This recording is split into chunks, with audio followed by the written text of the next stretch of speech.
Descolonizar la democracia. De la democracia a la comuncracia.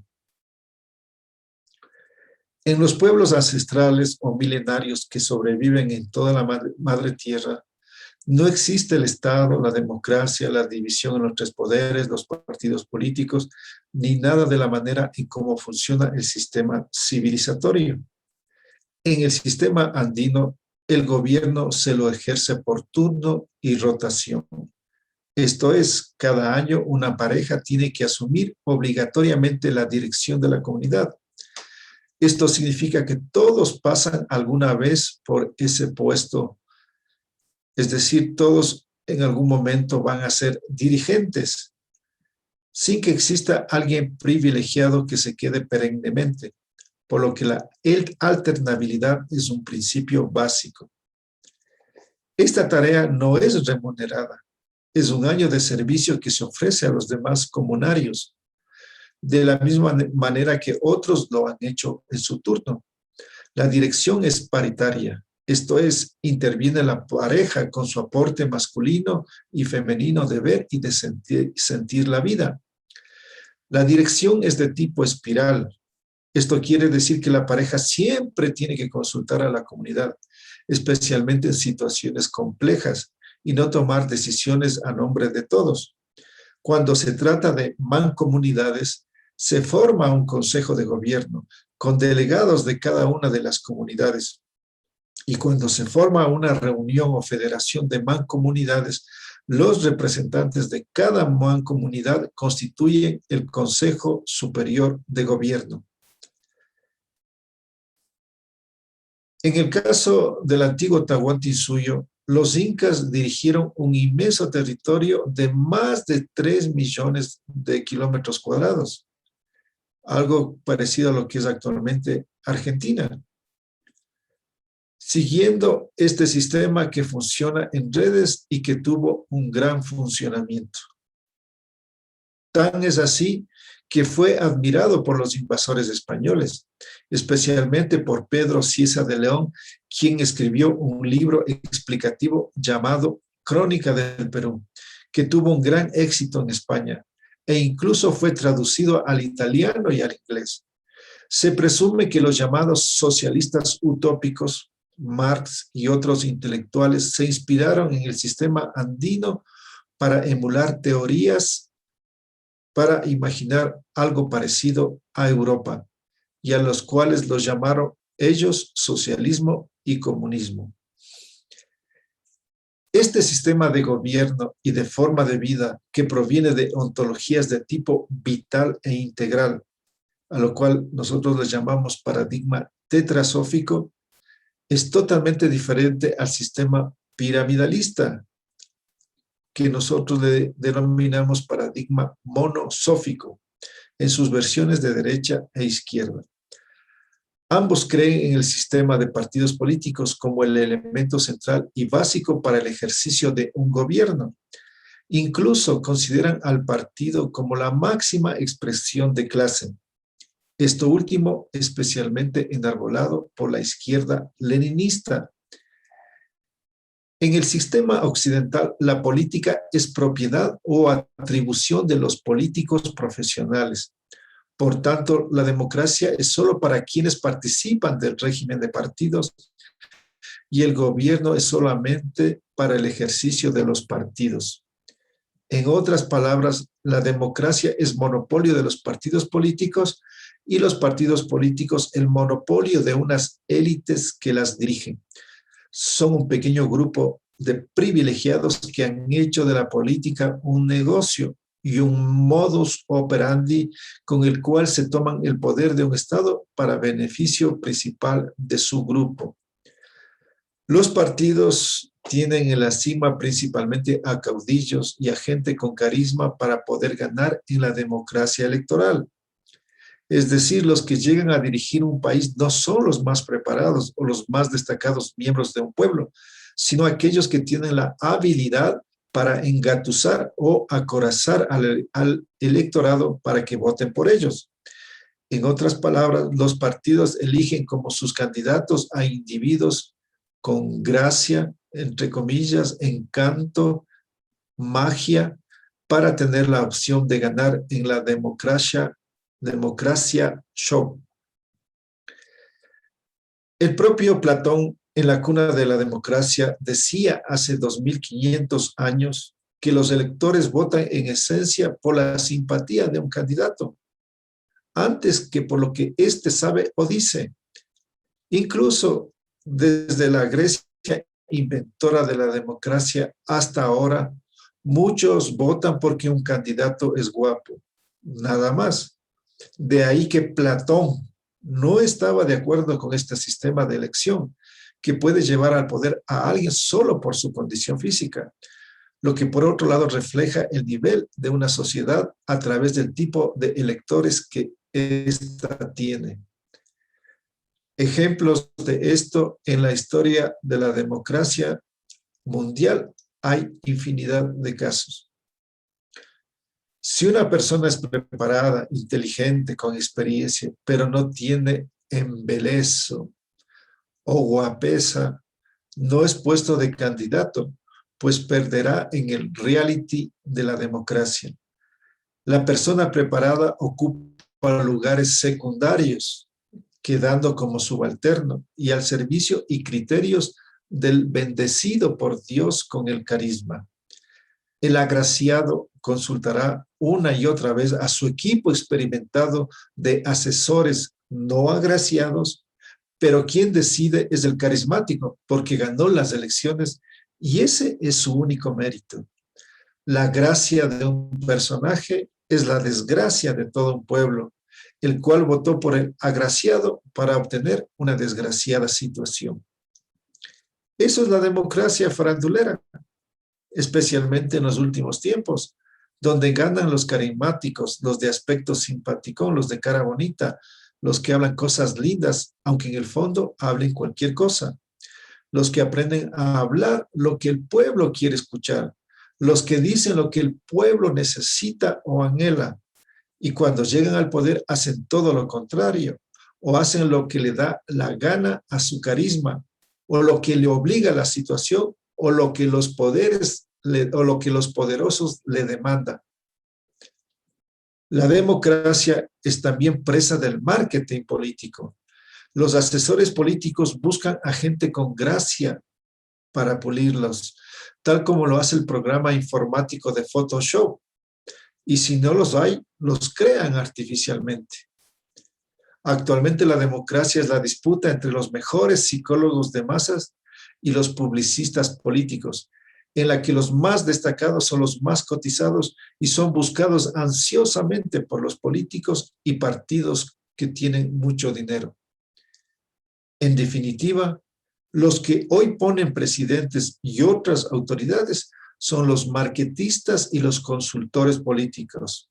Es decir, no es el pueblo el que coloca a sus dirigentes, sino los ilusionistas de la política. Sin embargo, los demócratas están convencidos de que ellos son los que tienen el poder y que su voto es el mayor privilegio que les ha sido concedido, cuando en realidad son las llaves para que se autoencierren en las cárceles de esta sociedad. Las democracias de los países del autollamado primer mundo son las más esclavas, pues sus pueblos han sido convencidos de que un buen demócrata es aquel que soporta con estoicismo a sus gobiernos y critican a los países que ellos llaman tercer mundo y los acusan de democracias débiles cuando sus pueblos se levantan y tumban a sus malos gobiernos. Sin embargo, ambos pueblos domesticados por el colonialismo greco-romano creen que el problema es de los gobernantes elegidos y no de la democracia en sí mismo, por lo que se siguen dando con la misma piedra y no logran entender que se necesita otro sistema y no solamente otros personajes. En la mayoría de democracias del mundo, un presidente puede tener menos del 10% de aprobación a su gestión, pero sus pueblos aguantan hasta la terminación de su gobierno con el argumento de que están convirtiéndose en democracias sólidas y desarrolladas. Estos sostienen y difunden sus intelectuales, analistas y periodistas, quienes de otra parte se autoconsideran o se creen los más inteligentes del mundo. De esta manera han ido paulatinamente adoctrinando a los pueblos hasta conseguir que ellos mismos se encadenen por mano propia y que además a eso le llamen libertad. Y luego todos vociferan de que son pueblos libres, pertenecientes a países soberanos, autónomos e independientes. Todos convencidos de que no hay otra forma de gobierno, creyendo que la democracia es la mejor y la más avanzada forma de organización social y de gobierno que ha creado la humanidad en toda su historia. Ni derechas ni izquierdas cuestionan a la democracia, solo critican a algunas formas o métodos de elección o de ejercicio. Y a lo máximo que llegan es a plantear la profundización o radicalización de la democracia. Es decir, nadie de ellos dice que hay que salir de toda esta farsa e ir a otra forma de gobierno y de organización social con otras reglas y métodos de funcionamiento. A la final, todos ellos están de acuerdo con el monopolio de la política en los partidos y de que gane quien hizo el mejor espectáculo propagandístico. Sin embargo, cuando a las élites alguien les resulta muy peligroso, le hacen fraude. Recordemos lo que pasó en Ecuador con Yacu Pérez y lo que ahorita pretende con Pedro Castillo en Perú. De esta manera, todos han sido convertidos en grandes demócratas, bombardeados desde que están en el vientre materno con el mismo discurso, que son felices toda su vida de ir cada 4 años a emitir su voto por un nuevo monarca, convencidos de que en su voto está el poder del pueblo. Y luego se pasan renegando los 4 años de lo que hace o no hace el aprendiz de Reyesuelo, pero siguen creyendo en el sistema. Lo único que esperan toda su vida es que cambie el personaje y no el sistema, sin que sean capaces de llegar a ver que el problema es el modelo y no el individuo. Como zombies adoctrinados, se acercan a las urnas con todas las esperanzas y expectativas puestas en un sujeto y siempre terminan decepcionados. Sin embargo, no se cansan de ir a la democracia de 8 horas para soltar toda su vida, anhelos y sueños en un ánfora llena de papeles. Salen del recinto electoral orgullosos de que son el poder del pueblo y para el pueblo, como les han convencido. Y cuando están cansados de la fatua democracia, reclaman una dictadura para que sea igual otro personaje, de mano dura y pensamiento siniestro, el que ponga en orden a la sociedad. Y después luchan para terminar con la dictadura de un fascista y recuperar la democracia de un autócrata. Pero lo más irónico es que los revolucionarios de izquierda entregan su esfuerzo, su trabajo, su familia y hasta su vida por la insulsa democracia. Y en última instancia terminan entregándose nuevamente al mando de un individuo. Llámese Lenin, Mao, Fidel Castro, Chávez, Xi Jinping, Kim Jong-un, etc. Los de izquierda se dicen revolucionarios, cuando en toda la historia de la izquierda mundial han terminado también como vasallos del monarca de izquierda. Revolucionarios que han escrito millones de páginas y que no han podido pensar en otro sistema. Su socialismo y su comunismo también terminan en un emperador de izquierda. Derechas e izquierdas terminan entregándole el poder a una sola persona. Y lo más risible es que a eso la izquierda le llama poder popular. Y salen a las plazas con las banderitas de ese personaje para rendirle honores. La conciencia monosófica se ha metido en la médula de todos, que creen que ha habido un gran cambio al haber traspasado el poder del rey a un presidente y a unos cuantos asambleístas, cuando es tan solo otra variante de la autocracia. Pero los demócratas siguen convencidos de que su país y el mundo cambiará si un día llegan a acertar con el candidato ideal. Sin embargo, han pasado más de 2000 años de la democracia y seguimos igual. Todos terminan prostituidos o convertidos en prostitutos demócratas que se ofrecen al candidato que les prometa darles placer y gozo en todos los niveles de su vida. Puta democracia en la que los demócratas venden su vida a este absurdo de esperar que alguien arriba solucione su vida. La democracia es la trampa perfecta que inventaron para que el pueblo crea que el problema son los malos políticos, cuando es la forma sutil para el autoengaño y el autosometimiento. En definitiva, no existe mayor diferencia o distancia entre las dos formas de gobierno que ha producido Occidente, la monarquía y la democracia. Pues en ambos sistemas el pueblo sigue en estado de indefensión, en la medida que acepta el poder de un monarca de derecha o de izquierda. Por lo tanto, las diferencias son formales en los niveles y en los tiempos, pero a la final se entrega el poder a un individuo. Sin embargo, los comunistas siguen soñando que en cientos de años el poder ya no estará en el líder máximo, sino que verdaderamente estará en el pueblo, cuando dizque en el comunismo desaparezca la democracia, el Estado y los partidos políticos. Los comunistas creyeron que debían tomar el poder burgués, instaurar una dictadura de clase y ellos arriba se encargarían de terminar con el capitalismo. Pero lo que crearon es neomonarquías de izquierda que instauraron regímenes tiránicos a pretexto de combatir a la burguesía, reproduciendo el mismo piramidalismo que decían combatir.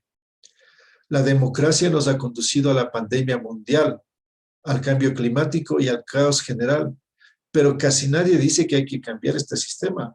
Creen que el problema es solamente de un modelo económico de tipo capitalista o socialista, los que tampoco han funcionado en ninguna parte del mundo. Es decir, el problema es todo el conjunto en el que funciona el sistema greco-romano y que fuera impuesto a casi toda la humanidad, empezando por Europa. Y todo ello viene de sus ontologías y epistemologías, es decir, de su manera de entender la vida o la realidad, siendo ahí el meollo principal. Pero la izquierda occidentalizada no se da cuenta y cree que simplemente es un problema de clase. A la final, los esclavos demócratas de derecha e izquierda no quieren dejar de ser rebaños adoctrinados y domados por la democracia, para pasar a un sistema en el que todos sean autores y actores de su vida, en el que todos sean responsables de su destino, asumiendo la dirección y ejecución de su caminar, para decidir lo que quiere vivir y no lo que les impone la democracia monótona. Ante ello, los grupos mutuales han trastocado y alterado todo este dogma, rompiendo con la partidocracia o la dictadura de los partidos políticos, que a la final son bandas organizadas para asaltar un gobierno y tomar las riendas de un país.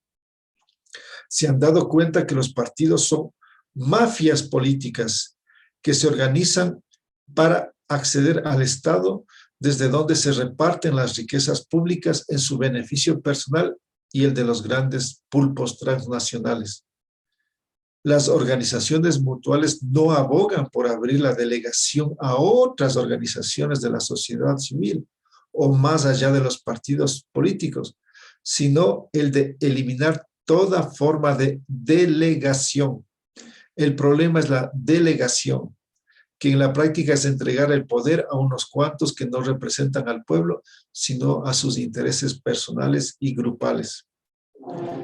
Para que sea posible el poder popular, el pueblo debe siempre tenerlo y jamás delegarlo a nadie.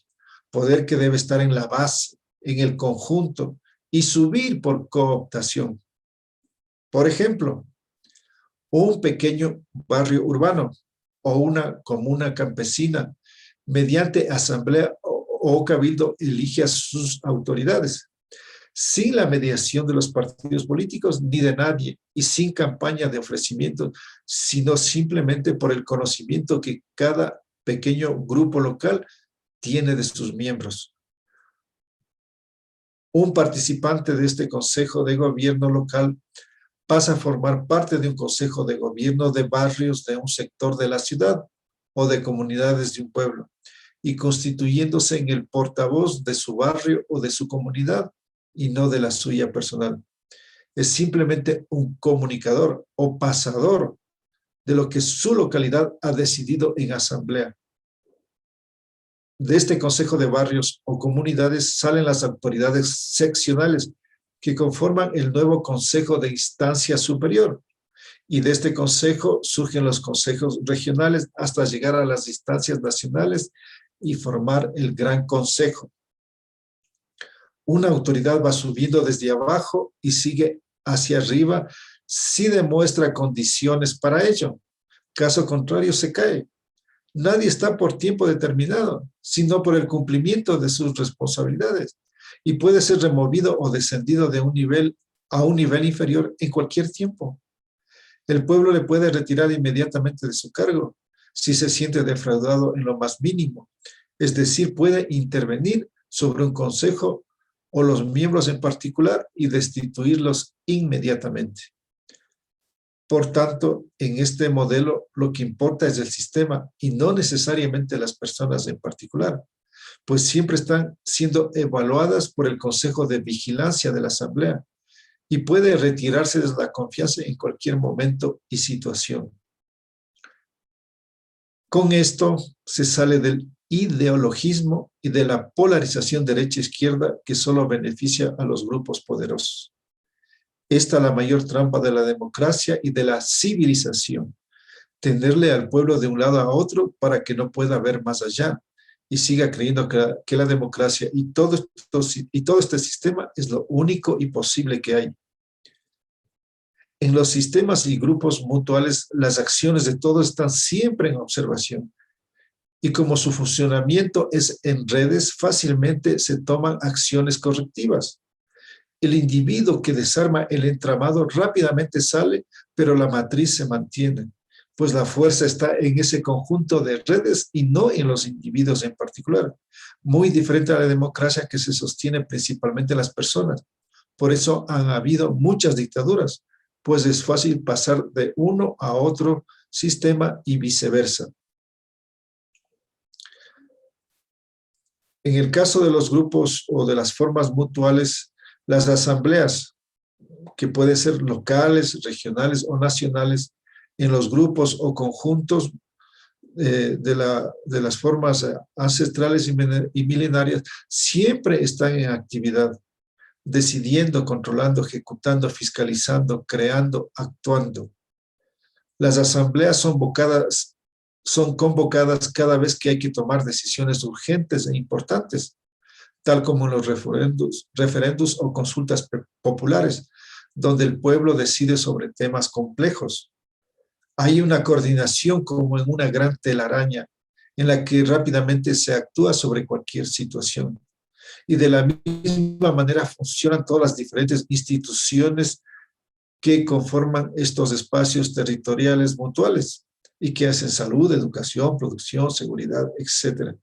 Todos están enlazados, subiendo y bajando las disposiciones y acciones para que todo el sistema de redes funcione y sea eficaz.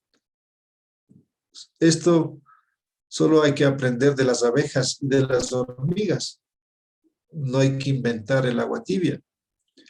Las comunidades ancestrales aportan con mucha experiencia a este sistema. Y hoy, con las nuevas tecnologías, sería mucho más fácil el funcionamiento de administración e interrelación entre todos los conglomerados humanos, asentados en territorios pequeños y ensamblados hasta el nivel nacional, internacional y mundial. Con ello se terminaría con el mundo democrático de los grecos romanos, los que basados en el principio de divide y vencerás, procedieron a seccionar, dispersar, confundir a todos los miembros de una sociedad, todos aislados defendiendo su feudo, sobreviviendo como pueda, mientras unos pocos arriba tomando las decisiones y robándose lo más que puedan, legal o ilegalmente. Entonces, es fundamental la eliminación de los partidos políticos y de toda forma de organización reivindicativa, porque se convierten en feudos de ciertos personajes que dicen luchar por el resto. Además, porque contribuye a la fragmentación social, a la división en clases, razas, géneros, sexos, extranjeros, etc. Enfrentar al clasismo no significa fortalecer la lucha de clases, sino el propender a su desaparición. Y la desaparición no viene porque el proletariado o los de abajo se monten o aniquilen a la burguesía o a los de arriba, sino por propender a la horizontalización para eliminar el piramidalismo y crear un modelo espiralado, tal como funciona la naturaleza, en la que los ecosistemas de abajo sostienen a los de arriba y viceversa. Eso es todo. Las izquierdas han sido incapaces de valorar a las comunidades indígenas y a todo su sistema de creencias y de instituciones elaboradas en miles de años. En su dogmatismo han creído en construir modelos nacidos desde su ego y no los elaborados por los pueblos históricamente y colectivamente. Más bien, también los han considerado como modelos atrasados provenientes de pueblos de pensamiento mágico e irracionales, para así poder colonizarles con su marxismo fracasado y su materialismo dialéctico e histórico, que en el mismo Occidente la mecánica cuántica hoy ha demostrado que no es nada científica. Las izquierdas, en su idealismo ideológico y con sus innumerables fracasos, lo único que han hecho es crear las condiciones para que la derecha y los ricos tengan más argumentos para contrarrestar a los llamados revolucionarios, a los de abajo, al pueblo, y argumentando de que no están capacitados para dirigir y que por el contrario sus gobiernos han traído más hambre que la que ellos han ocasionado. Y que es cierto en muchos casos. Es decir, las izquierdas que dicen luchar por los pobres siempre han terminado creando las condiciones para que lleguen nuevas olas de mayor sometimiento por parte de la derecha, como ahora vemos en distintas partes del mundo. El fracaso de la izquierda implica el fracaso de los pueblos. No es el fracaso de un partido, sino de todos los de abajo. La izquierda eurocentrada se convierte en una traba para transformaciones profundas antes que en aliada o generadora de cambios. Es por ello que los sistemas mutuales están renaciendo o despertando en todo el mundo. El mutualismo es un sistema que reproduce a escala humana el sistema de la vida. Es mutual porque los unos sostienen a los otros, porque tiene a la ayuda o solidaridad como sentido de existir y de vivir. La civilización que crearon los grecos romanos desapareció todo ello, alejándose de toda forma que reproduzca a la naturaleza y creando sistemas contra natura que en apenas 2000 años han destruido al planeta y que a la naturaleza o a la vida le tomó millones de años en construirla. Los sistemas comunitarios milenarios no fueron perfectos ni ideales, y de lo que se trata ahora es de pulirlos, perfeccionarlos, consolidarlos. Eso pretenden los grupos y comunidades mutuales, aprovechar de toda la experiencia acumulada para recrear sistemas vitales. La civilización es desvitalización y el mutualismo es vitalización. Entonces, no se trata de regresar al pasado, algo imposible, sino de aprender de todo lo vivido para ir a un nuevo nivel. Y ese significa la ampliación y perfeccionamiento de los sistemas mutuales que han existido en todo el mundo por miles de años. Más bien dicho, desde siempre, desde que existe el ser humano funcionó así, habiendo tan solo una ruptura y un hueco con la etapa llamada civilización, que ha puesto en jaque a la humanidad. La pandemia del coronavirus es otro jaque a la especie humana, y si la humanidad no logra aprender de todo ello, vendrá el jaque mate. Ningún sistema mutual ha puesto en esta situación a la humanidad en su conjunto. Solo la civilización con su capitalismo nos ha puesto en esta situación de vida o muerte. En resumen, 1. El gobierno como monopolio de los partidos políticos. Todo aquel que quiera ser parte de un gobierno obligatoriamente debe pertenecer a un partido o movimiento político. Lo que quiere decir que en la práctica la política es solo para quienes son parte de los partidos políticos. Es más, en el politicismo extremo o en el fundamentalismo partidista, los políticos consideran que quien no pertenece a un partido y se atreve a hacer críticas políticas es alguien que está usurpando una potestad que no se le ha sido concedida. 2. El gobierno por parte de una sola persona, autocracia.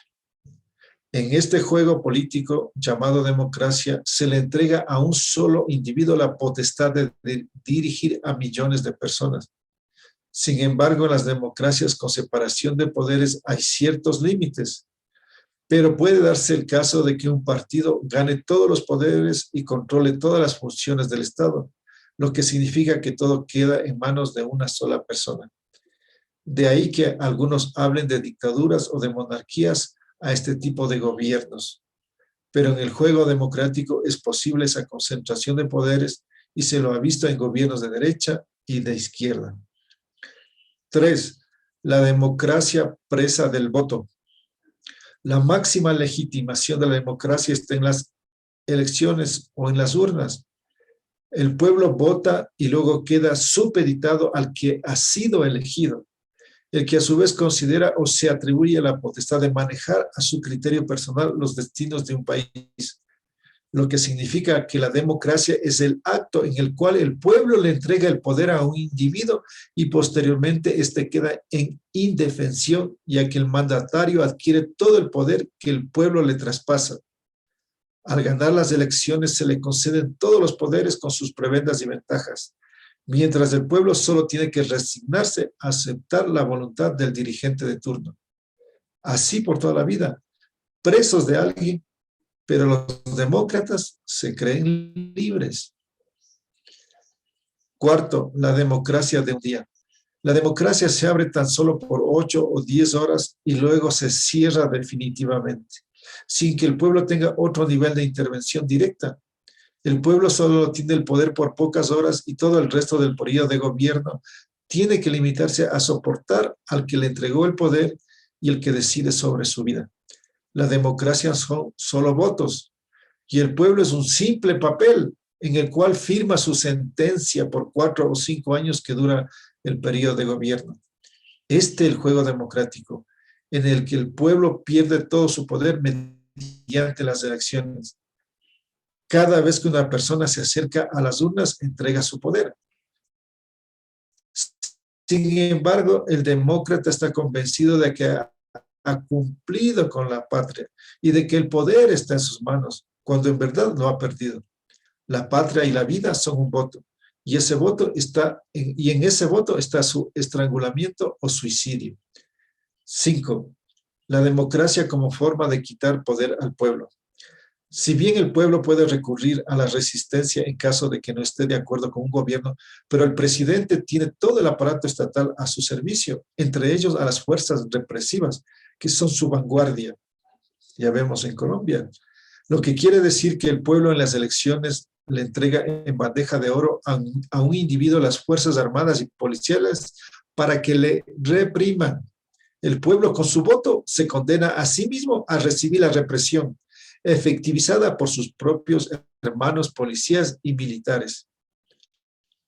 Entonces, más democracia, como dicen algunos, o algo más allá que la democracia, y de todo lo que sostiene, contiene y mantiene a la civilización con su capitalismo, su patriarcalismo, su colonialismo, su terricidio, etcétera, etcétera.